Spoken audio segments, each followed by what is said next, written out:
So there I was, sitting in Advanced Xenobiology 401 at the most prestigious university in the galaxy, wondering how exactly my life had led me to this moment of impending academic doom. The name's Zilinex, by the way, and I'm what you might generously call an exchange student from the Andorian Collective.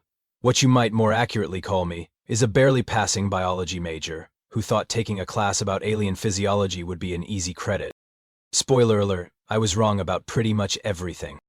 Professor Kethrall stood at the front of the lecture hall, all four of his arms gesticulating wildly as he droned on about comparative reaction times across species. Now Kethrall was the kind of academic who wore his credentials like jewelry and spoke exclusively in polysyllabic words that made simple concepts sound impossibly complex.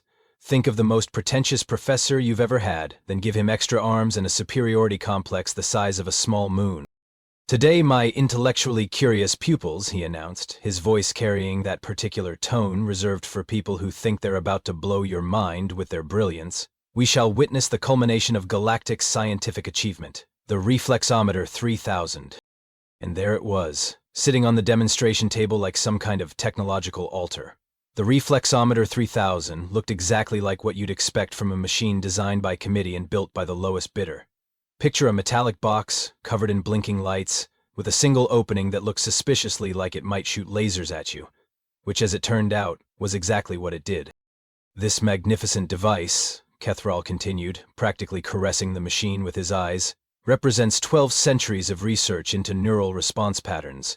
It fires precisely calibrated photon bursts at varying intensities and measures reaction times down to the nanosecond. I glanced around at my classmates, a motley collection of the galaxy's finest young minds. There was Vextalk, an insectoid from the Chittering Worlds who had the unfortunate habit of clicking his mandibles when nervous, which was always. Poor guy looked like he was perpetually one loud noise away from hiding under his desk.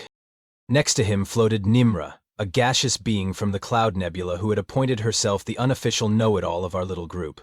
She communicated through controlled atmospheric disturbances that somehow formed words, and she never met a fact she couldn't correct or a statement she couldn't improve upon.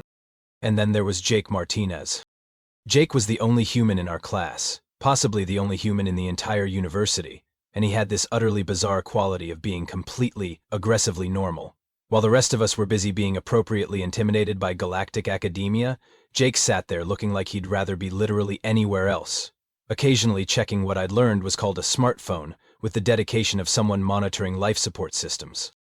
The human specimen will provide us with particularly fascinating data, Professor Kethrall announced, his four eyes gleaming with what I can only describe as scientific sadism. Homo sapiens, as we all know, evolved on what the Galactic Survey Board has classified as a Class 12 death world. Their neural pathways have been shaped by constant mortal peril. Jake looked up from his phone with the expression of someone who'd just been told his dental appointment had been moved up. Class 12 death world? That seems a bit dramatic for Earth, don't you think?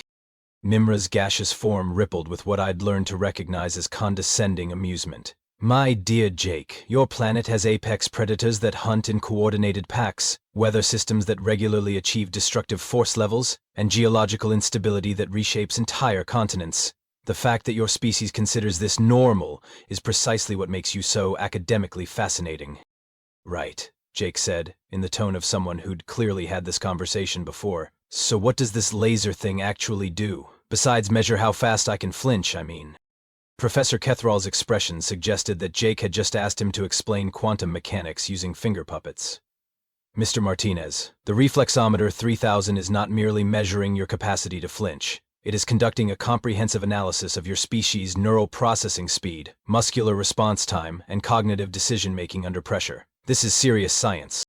Got it, Jake replied, already looking back at his phone. Serious science, with lasers. And that, my friends, was the moment I should have realized that everything I thought I knew about the universe was about to get very, very interesting. Professor Kethrall launched into what could only be described as a TED Talk about the fundamental nature of neural response across different species. He had charts, he had graphs, he had a holographic display that showed brainwaves in 17 different colors, none of which meant anything to me, but all of which seemed very important to him. You see, class, reaction time is directly correlated with evolutionary pressure, he explained, pointing at a particularly confusing diagram with two of his arms, while the other two operated the holographic controls. The Zenthari meditation monks of the Inner Rim, for example, have achieved response times of 0.3 seconds through centuries of selective breeding and mental discipline. Vextalk's mandibles clicked nervously. That's incredibly impressive, Professor. My people average around 0.7 seconds, though we make up for it with our superior peripheral vision and threat assessment capabilities. Indeed, Kethral nodded approvingly. The Chittering World's survival strategy emphasizes early detection over rapid response. Quite logical for a prey species. I watched Vextalk's antennae droop slightly at the casual species shaming. But before I could feel too bad for him, Nimra chimed in with her usual helpfulness. Of course, my people don't technically have reaction times in the traditional sense, she announced, her gaseous form shimmering with smugness. As energy beings, we exist in a state of constant quantum flux. We don't react to stimuli so much as we harmonize with the fundamental frequencies of reality itself. Jake looked up from his phone again. That sounds exhausting. It's actually quite peaceful once you achieve proper resonance with the cosmic background radiation, Nimra replied, completely missing the sarcasm. Right, so, anyway, Jake continued, this laser machine, how fast does the beam actually move? Because light speed seems like it might be a bit unfair for a reflex test. Professor Kethral's 4 eyes lit up like he'd just been asked his favorite question by his favorite student. Ah, excellent inquiry, Mr. Martinez. The Reflexometer 3000 doesn't fire actual photons at light speed. That would indeed be impossible to react to. Instead, it projects a coherent energy pulse that travels at approximately 300 meters per second, fast enough to challenge even the most advanced nervous systems, but slow enough that superior beings can theoretically intercept it. Theoretically, Jake repeated. Got it. And what's the record? The current galactic record, Kethral announced with the reverence usually reserved for religious artifacts, belongs to Grand Marshal Thexmore of the warrior caste of Proxima 7. He achieved a remarkable 0.15-second response time, earning him legendary status across 17 star systems. Cool, Jake said with all the enthusiasm of someone being told about their distant cousin's golf handicap. Now let me set the scene for you properly. The Reflexometer 3000 sat there, looking like it had been designed by someone who thought intimidating and unnecessarily complicated were the same thing. The business end was a crystalline focusing array that hummed with barely contained energy, while the sides were covered in readouts that tracked everything from ambient temperature to the test subject's stress hormones. Who shall volunteer first? Professor Kethral asked, scanning the room like a predator selecting the weakest member of the herd. Vextalk immediately tried to disappear behind his desk, which is impressive when you're 6 feet tall and have bright green exoskeleton. Nimra, meanwhile, began floating toward the machine with the confidence of someone who'd already calculated 17 different ways to show off. I suppose I could demonstrate proper form for the less experienced students, she announced, which was Nimra speak for, watch me be amazing while you all feel inadequate. She positioned herself in front of the machine, her gaseous form condensing into something approaching a standard humanoid shape, the reflexometer whirred to life, its sensors scanning her energy signature and calculating optimal pulse parameters. The beginning test sequence, the machine announced in that particular AI voice that somehow manages to sound both helpful and vaguely threatening. Subject, Nimra, of the Cloud Nebula. Initiating, Level 3 difficulty. The laser fired. A brilliant red beam shot out faster than my eyes could track, aimed directly at Nimra's center mass. She shifted her molecular structure at the last possible moment, allowing the beam to pass harmlessly through a temporarily dispersed section of her form. Response time, 0.31 seconds, the machine announced. Above average for gaseous form entities. Nimra practically glowed with satisfaction. As I mentioned, harmonizing with quantum frequencies does provide certain advantages. Vextalk went next, clicking his way to the machine like he was walking to his own execution. The poor guy was so nervous that when the laser fired, he didn't just dodge it, he performed what could only be described as an interpretive dance of terror, complete with aerial acrobatics that would have been impressive if they hadn't been powered entirely by panic. Response time, 0.89 seconds, the machine reported, within normal parameters for arthropod species under stress conditions. That's actually not bad for you, Vex, Jake called out encouragingly. You've got good moves. Vextalk's entire exoskeleton turned a deeper shade of green, which I'd learned was the Chittering World's equivalent of blushing. And now, Professor Kethral announced, with the dramatic flair of someone about to reveal the universe's greatest secrets, We shall observe the reflexes of our resident Death World survivor. Jake stood up, stretched like he was getting ready for a particularly undemanding yoga session, and ambled toward the machine with all the urgency of someone heading to the cafeteria. Any particular settings you'd recommend? He asked casually. Or should I just wing it? Professor Kethrel's forearms practically vibrated with academic excitement. Oh, we shall start you at level 5, Mr. Martinez. That should provide adequate challenge for a mammalian nervous system. Level 5? Nimre's gaseous form rippled with what I now recognized as barely contained horror. Professor, that's the setting they use for advanced military training. Surely a human couldn't possibly handle that level of difficulty. Jake shrugged. Yeah, sure, whatever works. Though I gotta ask, what happens if someone actually catches the beam, like, hypothetically? The entire room went silent. Even the reflexometer's background humming seemed to pause. Professor Kethrel laughed, which sounded like someone trying to start a broken hover car engine. Catch the beam? Mr. Martinez, you seem to misunderstand the fundamental nature of this exercise. The coherent energy pulse travels at 300 meters per second. It is a directed photon stream with measurable mass and momentum. One does not simply catch concentrated light. Right, but hypothetically, Jake persisted with a casual stubbornness that I was beginning to realize was a distinctly human trait. What would happen to the machine if someone did? The scenario is physically impossible, Kethrel replied, in the tone professors use when they think a student has asked something particularly stupid. The energy required to halt such a pulse would require a gravitational field of extraordinary magnitude. You might as well ask what would happen if someone caught a bolt of lightning. Jake's expression shifted to something I couldn't quite identify. Later I would learn that humans call this look game face, and it should be considered a warning sign visible from orbit. Ah, Jake said. Lightning! That's actually a funny story. Before anyone could ask what he meant by that ominous statement, Jake positioned himself in front of the machine. He stood there like he was waiting for a bus, hands loose at his sides, looking about as threatened by advanced galactic technology as most people feel about a particularly aggressive butterfly. Beginning test sequence, the reflexometer announced. Subject, Jake Martinez, Homo sapiens. Warning, Death World species detected. Adjusting safety parameters, initiating level 5 difficulty. The machine's humming intensified, building to a pitch that made Vextalk's mandibles click like castanets. Energy readings spiked across the display panels, and even Nimra condensed herself a little denser, which was her species' equivalent of taking a step back. Firing in 3, 2, 1. The laser erupted from the focusing array like a crimson bolt of concentrated fury. I'm talking about a beam so bright it left afterimages on my retinas. So fast, it should have been nothing but a red blur. So powerful, the air around it actually sizzled with ionization. And Jake Martinez, this absolutely unremarkable human from an absolutely unremarkable planet, reached out with his bare hand and caught it. Not dodged it, not deflected it, caught it. Like you'd catch a baseball.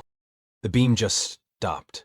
There it was, this lance of coherent energy that had been traveling at 300 meters per second, now sitting motionless in Jake's palm like a particularly festive glow stick. He held it there for a moment, examining it with the mild curiosity of someone who'd found an interesting rock on the beach. Ha, he said again. That's actually pretty warm. Good thing I've been working out lately. The Reflexometer 3000, this triumph of galactic engineering that had been 12 centuries in the making, took one look at its readouts and had what I can only describe as a complete electronic nervous breakdown. Sparks shot from every available port. Warning lights began flashing in patterns that seemed designed to trigger epileptic seizures. The machine started making sounds like a dying whale having an argument with a malfunctioning garbage disposal. Error messages scrolled across its displays so fast they became an incomprehensible blur of red text and mathematical symbols that probably shouldn't exist. Error. Impossible result detected, the machine screamed, its voice rising to a pitch that made the windows vibrate. Error. Photon stream velocity equals 0. Error. Please restart universe and try again. And through it all, Jake just stood there, holding a ball of condensed laser light like it was the most natural thing in the world, watching the machine's spectacular breakdown with the mild interest of someone observing a particularly dramatic tantrum.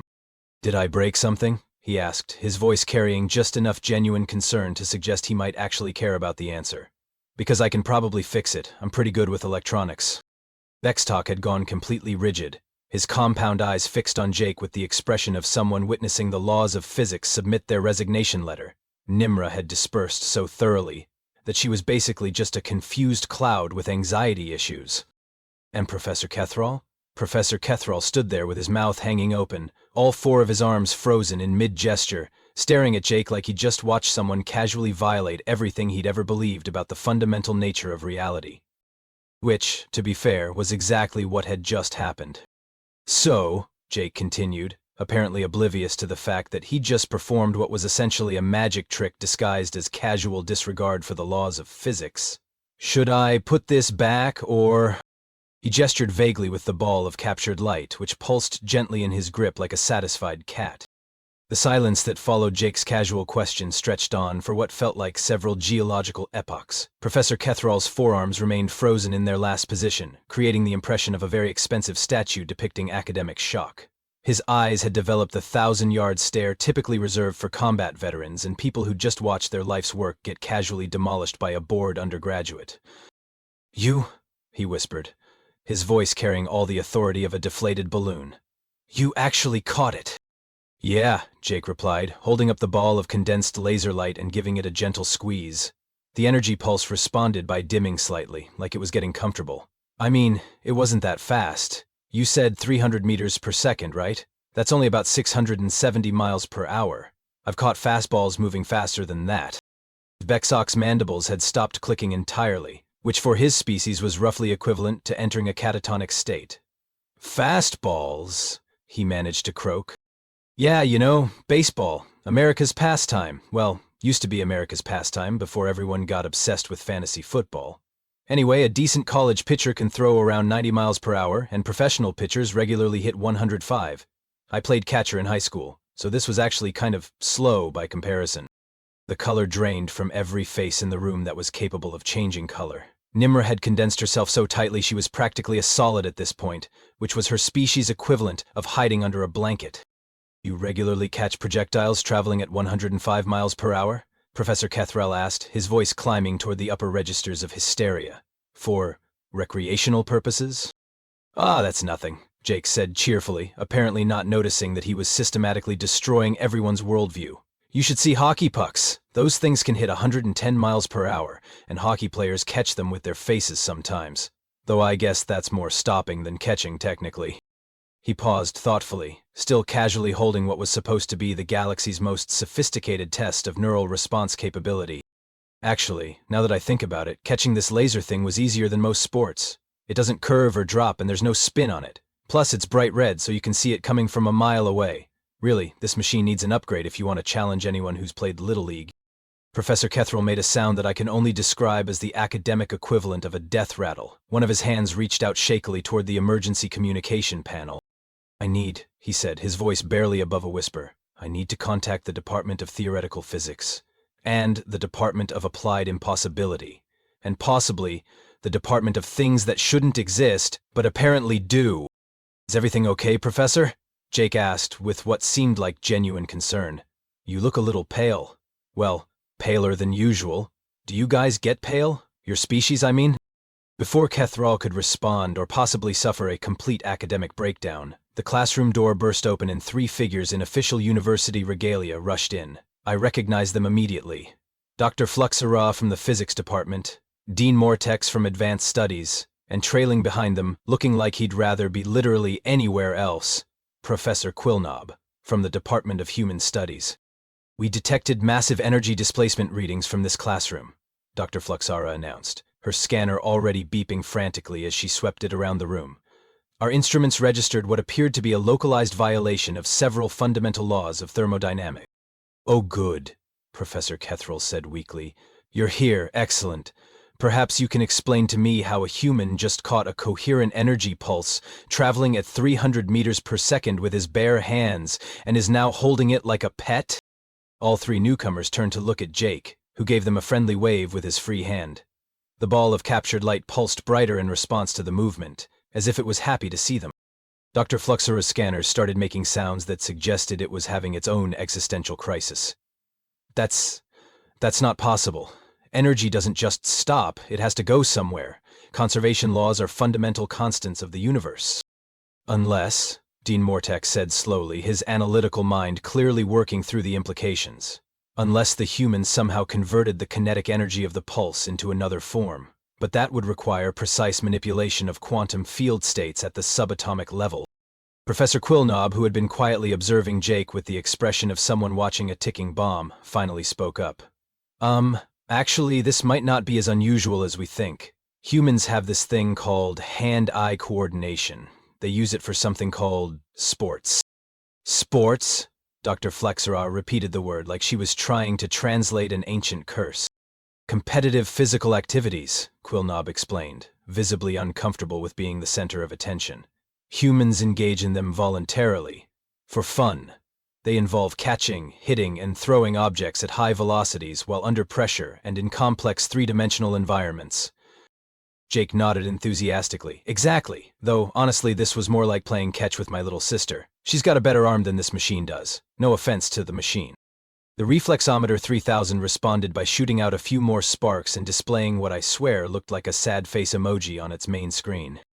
Your little sister, Dean Mortex repeated faintly, has a better arm than our most advanced testing equipment. Well, she did make varsity softball as a freshman, Jake said proudly. Kid's got talent. Plus, opposable thumbs and depth perception really helps with the whole catching thing. I watched as the gathered faculty exchanged looks that suggested they were beginning to question not just their understanding of human capabilities, but possibly their career choices in general.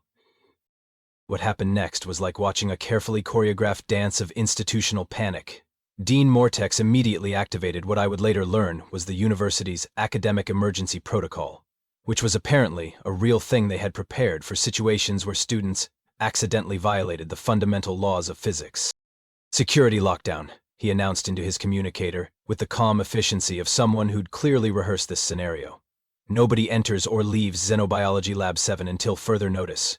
And somebody get me the Department of Classified Incidents. Classified incidents? I asked, because apparently I was the only one brave enough to voice what everyone was thinking. Oh, yes, Professor Quillnob said miserably. We have an entire department dedicated to dealing with humans doing impossible things. They're very busy. Very, very busy. Dr. Fluxara was still frantically scanning Jake with her equipment, which continued to emit increasingly distressed beeping sounds. This is impossible. The energy signature shows he's not using any technological assistance. No neural implants, no quantum field manipulators, no exotic matter enhancement. He's completely unaugmented. That's what I keep trying to tell everyone, Jake said helpfully. Though I did have coffee this morning, double shot. Think that matters? Caffeine enhancement, Dr. Fluxara muttered, making frantic notes. Yes, that could explain the metabolic acceleration, but it still doesn't account for the precision timing required to intercept a coherent photon stream in three-dimensional space.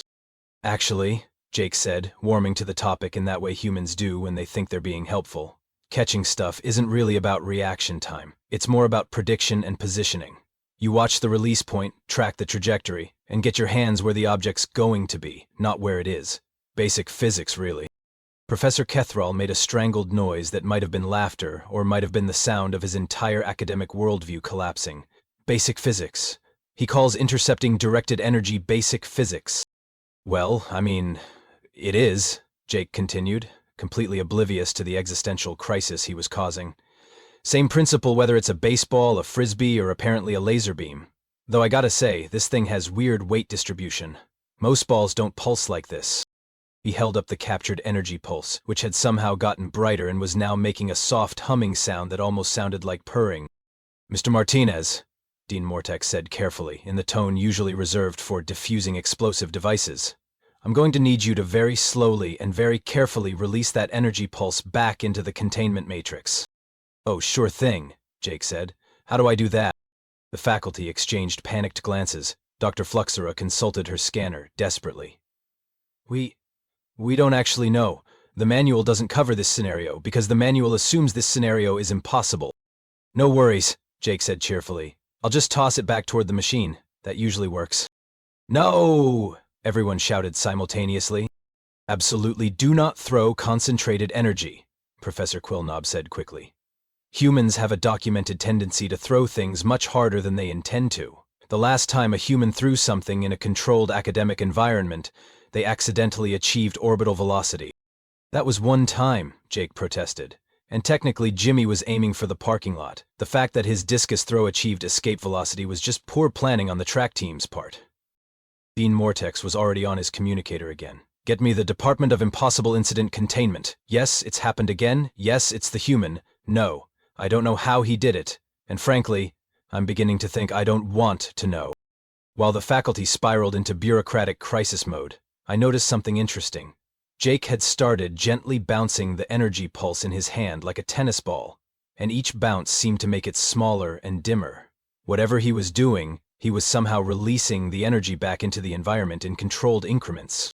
Hey, this is actually kind of relaxing, he said, continuing his casual juggling routine. It's like a stress ball, but warm. He's dissipating the energy through kinetic manipulation, Dr. Flexara whispered, her instruments tracking the gradual decrease in the pulse's intensity. But that should require precise quantum field calculations. How is he doing it intuitively? Practice, Jake said simply. You do something enough times, you get a feel for it. Though I've never juggled light before, that's new. By now, the captured laser pulse had dimmed to roughly the brightness of a flashlight and was about half its original size. Jake gave it one final gentle squeeze, and it dissolved into harmless sparkles that drifted to the floor like glitter.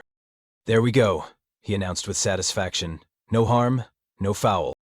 The Reflexometer 3000 chose that moment to emit one final mournful beep and display a message that simply read, I don't understand anything anymore. Excellent work, Mr. Martinez, Dean Mortex said, with the forced cheerfulness of someone trying very hard not to think about the implications of what he'd just witnessed. Now, I'm going to need everyone in this room to sign some very comprehensive non-disclosure agreements. Oh, come on, Jake said, looking genuinely disappointed. This was actually kind of fun. Can we try it again? Maybe with multiple lasers this time? I bet I could catch 3 or 4 at once if you really want to see something impressive. The sound that emerged from Professor Kethral's throat suggested he was considering early retirement, possibly to a nice, quiet monastery on a planet where humans were considered theoretical rather than actual. Perhaps, Dean Mortex said quickly, we should save that for another day, a much, much later day. Possibly never. Your call, Jake shrugged. But if you change your mind, you should really see what I can do with a baseball. Now that's impressive.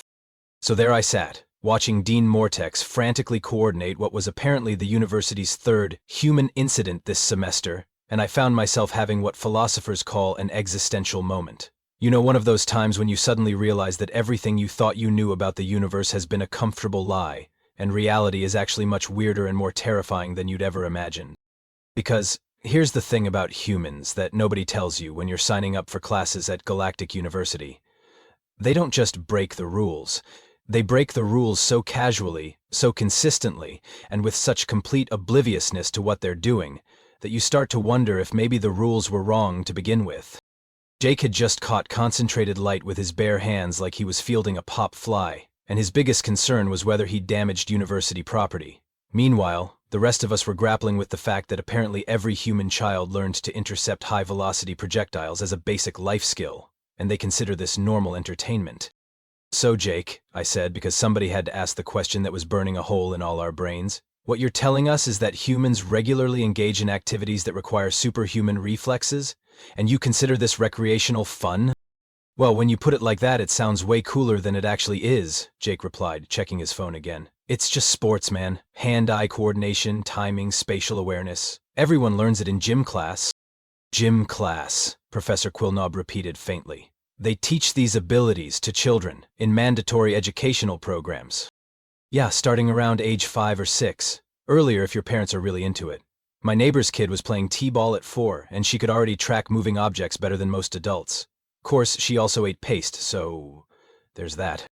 Dean Mortex looked up from his frantic phone call with what I assumed was Galactic University's crisis management team. Mr. Martinez, I'm going to need you to provide us with a comprehensive list of standard human physical activities for academic purposes. Sure, Jake said agreeably. Off the top of my head, baseball, basketball, football, hockey, tennis, volleyball, badminton, cricket, lacrosse, ping pong, dodgeball, handball, racquetball, squash, ultimate frisbee. Oh, and reaction-based video games. Those are huge. Some of those professional gamers have reaction times in the milliseconds. With each sport Jake listed, I watched another piece of galactic academia die a little death. Dr. Fluxara had given up on her scanner entirely and was just staring at Jake like he was a walking natural disaster. Vextalk had progressed from mandible clicking to full-body trembling. Even Nimra had managed to reconstitute herself enough to hover nearby, though she maintained what she probably thought was a safe distance. Dodgeball, Dean Mortex repeated slowly. You have a sport called dodgeball, where the objective is to avoid projectiles. And sometimes catch them, Jake added helpfully. If you catch the ball that someone throws at you, they're out. It's all about reading body language and anticipating trajectory. Good times. You train children to intercept weapons thrown at them by hostile opponents, Professor Kethrall said, his voice carrying the hollow tone of someone whose entire understanding of child development had just been launched into the nearest star. Weapons? Jake laughed. Dude, they're rubber balls, though I guess if you threw one hard enough. Actually, that gives me an idea. Do you guys have any baseballs here? Because I bet I could show you some really interesting physics if we set up a proper demonstration. The collective no that erupted from every faculty member present was loud enough to trigger the building's emergency response system. Perhaps, Dean Mortex said quickly. We should focus on documenting today's incident first, and by documenting I mean classifying it at the highest possible security level and pretending it never happened. Oh, come on, Jake said, looking genuinely disappointed. This is the most interested anyone's been in humans since I got here. Usually you guys just want to study our immune systems or ask weird questions about how we survive on a planet with weather. Weather, Dr. Fluxara muttered. Of course they have weather. Probably the kind that involves atmospheric electrical discharge. You mean lightning? Jake asked. Yeah, we get storms sometimes. They're actually pretty cool to watch. Of course, you don't want to be outside when they hit, but that's what buildings are for. I realized, sitting there listening to Jake casually discuss surviving natural atmospheric weapons, that I was having what humans might call an epiphany. All this time, we'd been thinking of humans as this cute, primitive species that had somehow stumbled into space travel, despite coming from a world that actively tried to kill them. But maybe we'd been looking at it backwards. Maybe humans didn't survive their death world despite its dangers. Maybe they survived because of them. Maybe spending your entire evolutionary history dodging lightning bolts and outrunning predators and catching projectiles for fun had produced a species that was so fundamentally overpowered that they didn't even realize they were overpowered. Maybe we weren't studying humans. Maybe humans were accidentally studying us. Hey Zill, Jake said, apparently noticing my 1,000-yard stare. You okay? You look like you've seen a ghost. Do your people have ghosts? That's actually a fascinating cultural question. I'm fine, I managed. Just processing some new information about the nature of reality. Cool, Jake said. Hey, you want to grab lunch after this? I know a place that does great fusion cuisine. Earth-style barbecue with Andromedan spices. My treat. And there it was. The human who had just casually violated several laws of physics, caused multiple faculty members to question their life choices, and forced the university to activate its impossible incident protocols, was asking me to lunch, like it was the most normal thing in the world. Which, I was beginning to suspect, for humans it probably was. You know what, Jake? I said, making what was possibly the smartest decision of my academic career. I think I'd like that. After all, if you can't beat them, and you definitely can't understand them, you might as well join them for barbecue. Though I was definitely switching majors. Theoretical mathematics seemed much safer than trying to study beings who treated the impossible like a casual Tuesday afternoon.